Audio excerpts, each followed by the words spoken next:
Ya Rasulullah, ya Nabi. Paling pengertian. Makanya dari awal Islam sudah mengajarkan siapa yang mampu paling mengerti dalam hal seperti ini, bahwa manusia berbeda-beda, maka kamu akan mendapatkan pangkat derajat apa? Derajat muttaqin. Inna akramakum indallahi atqakum. Makanya derajat orang yang bertakwa ditaruh di apa?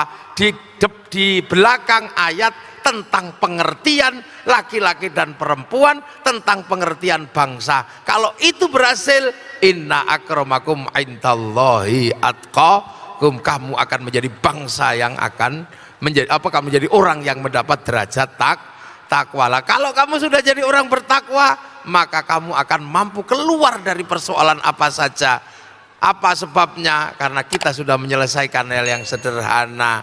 Mayyattaqillaha yaj'al lahu makhraja wa yarzuqhu min haitsu la yahtasib. Nah, kalau sudah ada jalan keluar antar kehidupan berbeda-beda bangsa dan suka ada jalan keluarnya karena kita bertakwa, maka kemudian akan ada pengertian baru. Apa pengertian itu? Adalah kita akan lau anna ahlal qura amanu wattaqau lafatahna, maka kemudian akan menjadi sebuah bangsa yang dibukakan pintu langit dan bumi, dibuka keberkahan oleh Allah. Tapi kalau kita mengerti laki-laki dan perempuan aja susah, maka jangan harap bangsa akan maju. Apalagi kita mengerti berbeda bangsa dan suku dan agama saja kita susah, jangan pernah berharap menjadi bangsa yang maju. Maka kemudian landasan bernegara dan berbangsa dimulai dari mengerti laki-laki dan perempuan. Setelah itu mengerti berbangsa-bangsa, bersuku-suku, barulah kita akan menjadi bangsa yang mampu keluar dari krisis apapun yang ada di negeri Indonesia. Bangsa ini berbeda dari dulu, sudah dari dulu berbeda. Perang agama sudah dimulai dari dulu. Ini mumpung ada teman Hindu, ada teman Buddha. Perang agama terbesar di dunia itu ada di Indonesia tahun 800-an.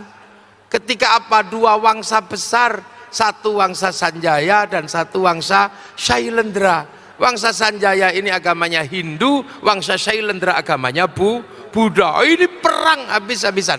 Sampai calon raja Hindu tidak mau berperang, pergi ke India belajar ilmu arsitektur. Orang ini pulang bergelar namanya apa? Bergelar menjadi orang dengan gelar Resi Gunadarma. Resi Gunadarma ini aslinya namanya Panukuh. Nah, setelah itu kemudian orang Buddha yang menang perang ini kuat, rajanya bernama Smaratungga. Tapi ketika mau bangun candi nggak punya arsitek, maka kemudian carilah arsitek dan ketemu arsitek beragama Hindu, maka dibangunlah candi Buddha dengan arsitek seorang beragama Hindu. Lahirlah candi besar namanya Sambara Budura, yang akhirnya ada candi Buddha dengan nuansa Hindu. Akhirnya rukun.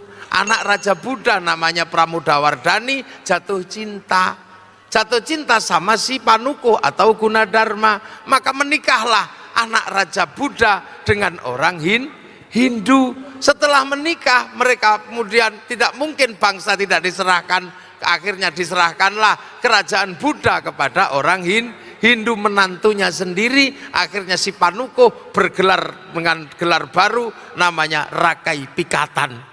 Maka terbentuklah peradaban baru di sana. Nah, yang Hindu akhirnya dibikinkan candi oleh Rakai Pikatan namanya Prambanan, diawasi oleh Resi Kumbayoni dengan dikawal oleh namanya Lokapala. Semenjak itu rukun. Akhirnya kemudian bangsa ini pindah, bangsa Shailendra ke Sriwijaya beragama Buddha. Rukun dengan agama yang lain, Sriwijaya menjadi besar. Bangsa Isyana geser ke timur menjadi rukun dengan bangsa yang berbeda. Akhirnya apa? Karena tidak ribut masalah agama, negara-negara menjadi negara yang kuat di Indonesia, di Nusantara. Singasari mampu menaklukkan 2/3 dunia.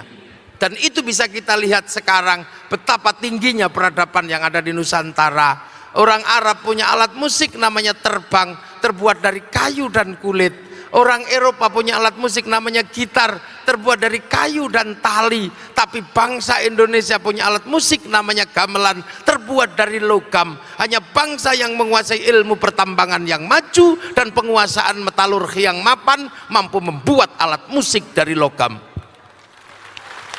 Ini bangsa dan rukun. Bangsa kita punya kekuatan besar. Nah, zaman Majapahit akhirnya perbedaan-perbedaan itu dirukunkan kembali dengan sebuah slogan besar namanya Bhinneka Tunggal Ika. Ada dalam kitab agama Hindu namanya Sutta Soma, mengatur negara dengan kitab Negara Kertagama. Maka semenjak itu bangsa ini saling menjaga, rukun dari dulu. Maka kemudian kalau akhir-akhir ini ada hari Natal, Banser jaga gereja, ada Idul Fitri di Bali, pecalang jaga masjid, itu adalah warisan asli bangsa Indonesia. Gak usah diributkan lagi, ini bangsa dari dulu.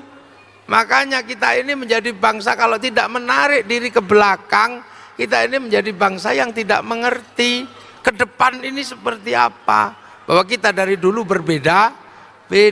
Makanya akhir-akhir ini kita lihat Indonesia ini semakin maju sebenarnya. Semakin maju Indonesia, semakin maju. Apa yang dicita-citakan oleh pendiri bangsa ini sekarang sudah mulai terlihat menjadi semakin baik. Makanya bagi saya Indonesia tetap akan menjadi baik selagi apa?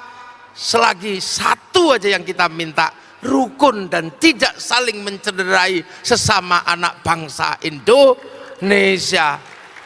Jangan saling mencederai, antar agama lah yang rukun, antar budaya yang rukun, karena tinggal kerukunan yang bisa kita perlihatkan kepada apa? Kepada para pendiri bangsa ini, sehingga puluhan bangsa yang dicita-citakan menjadi satu negara tetap tegak dengan nama Negara Kesatuan Republik Indonesia.